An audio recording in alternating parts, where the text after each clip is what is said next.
So mga par, isang malungkot naman po na balita para sa ating pambato na si Mark Magsayo dahil matapos natin na-report mga idol na makakasama si Magsayo sa undercard ni Ryan Garcia kalaban si Mario Barrios na gaganapin sa February 21 ay hindi na po matutuloy mga boss dahil tinanggal po si Magsayo at ang kalaban nito na si Michael Magnesi sa roster ng Golden Boy Promotion. Pinalitan sila mga idol na Armando Resendes at Jaime Munguia. Malaking exposure sana mga idol para kay Magsayo kung makasama ito sa boxing event na Ryan Garcia at Barrios. Sa ngayon mga idol, wala pang update kung saan ilalagay ang laban ni Magsayo at Magnesi. Kung matatandaan nyo mga boss, dalawang beses na hindi nangyari ang laban. Una sa undercard sana ni Pitbull at Roach noong December, pero hindi nangyari mga idol. Kung sakali mapalaban si Pacman sa April o di kaya sa Marso, pwede may isama sa undercard ang laban ni Magsayo at Magnesi. Basta abangan na lang natin to mga idol. Ito kasi ang laban na magdadala kay Mark Magsayo para sa kanyang 2 division champion.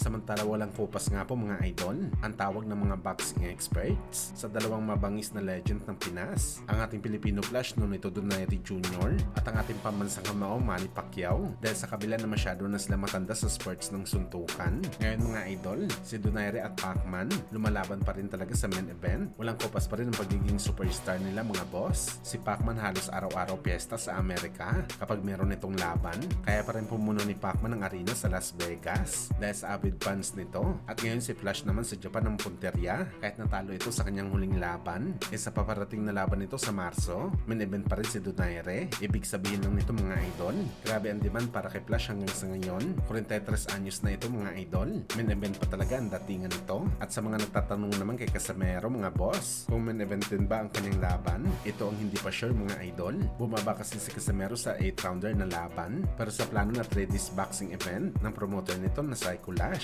posible maging main event dito si Casimero. Wala naman kasi maraming sikat na fighter ang coming up promotion, kaya malaki ang tsansa pa rin na maging main card si Alas.